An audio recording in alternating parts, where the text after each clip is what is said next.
Hey everyone, I'm Armor Gaming, welcome back to my channel and welcome to Monster Legends. Welcome specifically to a brand new team race. Look at that background, it is so darn epic. The new team race monster is insanely powerful. And yeah, this is everyone's favorite event, right? So let's jump right into it. Well, as soon as it loads. So the team race. What can I say about this so far? Just stalling for time. There we go, finally. I'm in the game, so I unfortunately don't get Thursdays. Thursdays for me are very busy, so I haven't really played, and one day essentially has passed, so let's see what's going on. A new Grand Prix has started, and there's a special timed challenge running at the same time. Complete laps to get grand prize and get rewards in the challenge. This time the Grand Prix is Sunblast, a fast fire control monster specialized in stamina draining and cooldown activation, but that's not all. He can also reduce his enemy's precision by applying I thought he specialized in possession, and he can also reduce the enemy's precision by applying Daze and Sunburn to them, or remove enemy stamina and possess them in one move. So he has a stamina drain skill, a possession skill, he can sunburn, he can daze, he can also do cooldown activation. Powerful monster. Very powerful. And so let's see exactly what this team race consists of, or how difficult it is. So, we are in 5th. Whoa, we've done 9 laps. So my team has managed to do 9 laps. And only one day has passed, almost 10 laps. I'm pretty sure we can hit the 10 laps in a day. I think we're going too fast, or maybe this race is considerably easy. Let's check out the teams. 15, 15, 12, 10, 9, 9.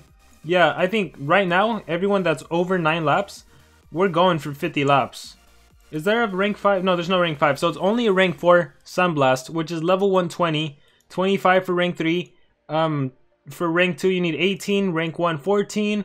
Oh my gosh, you get, who's this, Firestorm? Oh, terrible. Do not, if you're playing in the race, you have to try to get 10 laps. Sunblast is so worth it. He's such a powerful monster. We'll talk about his skills and everything. But yeah, there's apparently a glitch, I think, where for some reason one of the players has an excessive amount of points. Like, even the top 2 or 3, that's way too many points. Like I said, I am not helping my team out at all. Like, today, Thursdays are just so busy for me. But tomorrow and the weekend, definitely going to be helping my team out. But yeah, we're going way too fast. And this actually brings up something. What is this? Oh, they brought back the global. What the heck? So let's see. Let's scroll up. Let's see. Oh, what the heck is this? So 28 laps, one team already. They already have a rank 3. Well, the top 2 teams already have a rank 3. And this is in less than a day. That's insane. What happened to the what? Alright, let's see. Let's continue. So what do I want to say about this? It's interesting. So when a very powerful monster is sort of given out at a very low cost, it's interesting to me because it kind of creates this dichotomy between players that were able to get the monster and have it and players that aren't. So everyone that plays the game post the Grand Prix, they're not going to have a rank 120 Sunblast or rank 120, a rank 4 Sunblast or level 120 or 115 or whatever it may be. So it's so interesting. I don't know. I don't want to go on a tangent about that. Let's stay on Sunblast. If you click on the update section of the game, you can actually read about the monster. Sunblast, with Firestorm's disciple until he started to disagree with his teacher on several aspects. What started as a disagreement slowly turned into hate between them and ended them up in the battlefield. We'll scroll down. Look at that. Life stat 31,668. Power 3,300. So not a strong monster in terms of hitting. Speed though 3,509. An incredibly fast fire monster. He has the hardened trait. He's even immune to ignition and burning. That is awesome. He can hold a trap relic and a staff relic. Really great for stamina removal. Really great for stamina recovery. Simply amazing. He's in the superhero book. He's also in the villains book. And he's in the families book. I wasn't expecting him to be a villain. Alright, well I guess because Firestorm is a superhero. And let's just scroll down to his ultimate attack. The greatest fire show in the universe. Applies fire weakness to enemies. Applies sunburn to enemies. Deals very heavy fire damage. Removes 100% of stamina from all enemies. So it's pretty cool that you apply the fire weakness before the fire damage. Even though he's not an attacker, that significantly helps his damage output with the ult. But more importantly, it drains all of the enemy's stamina, thus preventing them from doing an attack against you. In tier 3 though, we have applies guard down to all enemies, applies daze, and applies moderate fire damage to all enemies. Keep in mind the guard down is before the daze, so the daze will land assuming the guard down lands. That's incredible. Stop its fire time, activates all cooldowns on all enemies, applies sunburn to all enemies. We have an AoE cooldown activated, and AoE Sunburn, which is so darn awesome. So not only do you essentially disarm the enemy monsters from doing any attack against you, you also apply a DOT that drains their life and also reduces their accuracy.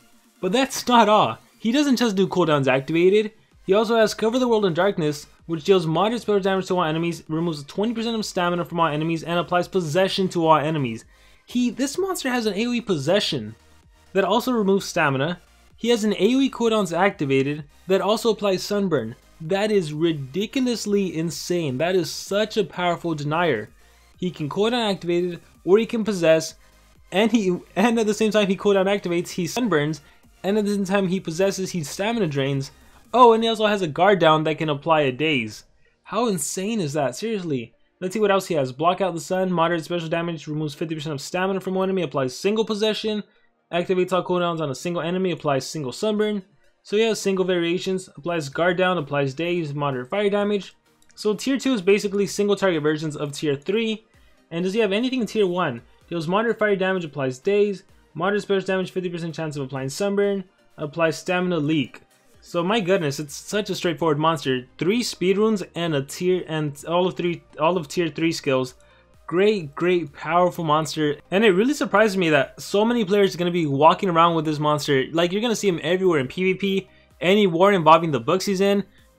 Be prepared to see a ranked up Sunblast with the highest speed runes possible. Like, I don't think I've had a fire. I have no fire deniers. This is going to be my first fire denier, and I am excited for him. But at the same time, it creates this weird thing where, like, every player is going to have them, so you're also really not that special.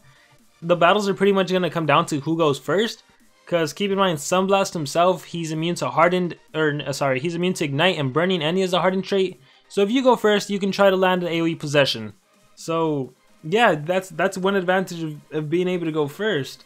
So it's just going to come down to that. And this is one thing I was kind of alluding to earlier. Like, it's cool to get a monster, but depending how easy they make it to get a monster, it almost doesn't matter, because like everyone walks around with the monster, so everyone's kind of on the same level. It's like if Soldier Point gave everyone like a Nemesis monster, that kind of devalues Nemesis monsters because now everyone has them. You know what I mean? Or if War Masters were easier to get and everyone walked around with them, it kind of devalues the purpose of the monster. So I personally believe, to a certain extent, monsters shouldn't be that easy to get. Like, seriously, in the course of 7 days, even some teams already sooner, they have a rank 3 monster, possibly a rank 4. Crazy stuff. So let me explain some more stuff. The position rewards, this is where this matters, the team rankings. Depending on where you are in the rank, this is what extra additional rewards you can get. So right now, my team, if the race was to end right now, we would get 20 additional Elementium, and we would also get 50 Fire Cells. If you were in the first place, you get 150 Fire Elemental Cells and 80 Elementium, which can be used to rank up your monster.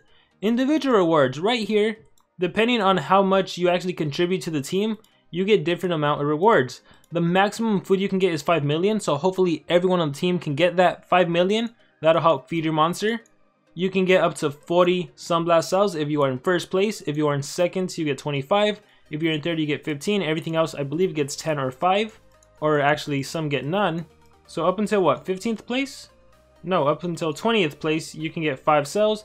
And then you get 3 bronze relic chests. You can get silver and a gold chest. Yeah, gold relic chest. But yeah, everyone should definitely try to accumulate points to get the 5 million food. You need to get at least 300 points to qualify.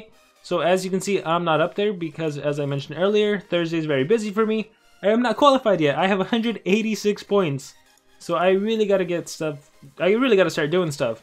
And so let's see. There's still those thematic quests, but as of right now, considering how far players and teams have gotten, it kind of feels like they made the race too easy. Just based on the fact that, yeah, like it's crazy that all the way 9, almost 10 teams in our pool already made 10 laps in a single day. Like, we're going way too fast, or the race is too easy. I don't know. There needs to be a balance, right? It should be easy, but it should be accessible to everyone.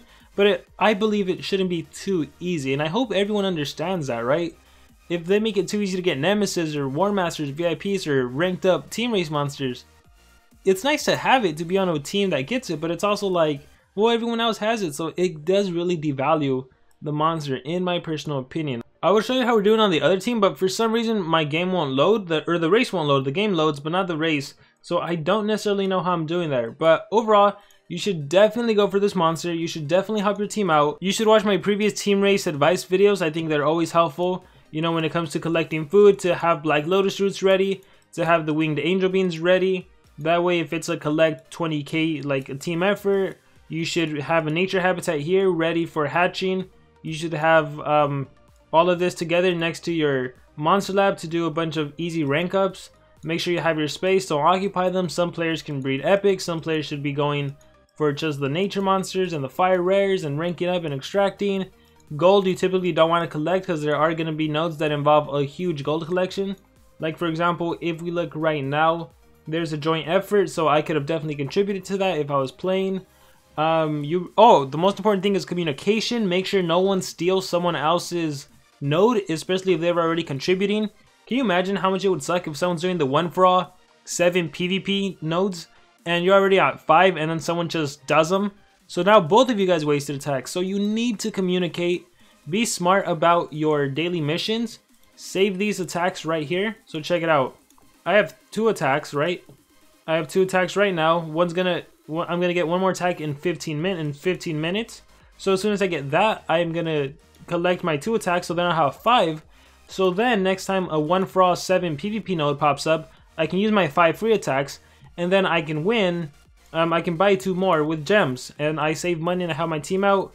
It's also useful to put a really terrible defense, that way you can have really easy wins. Also keep in mind though that the season is ending soon, so you gotta try to manage and stay above a certain amount of trophies, but while also winning.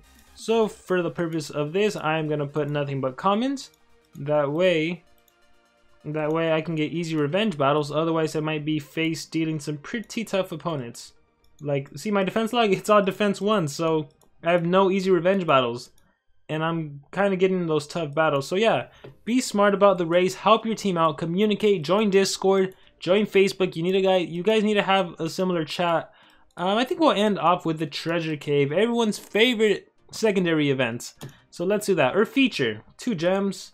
No, come on, are you serious?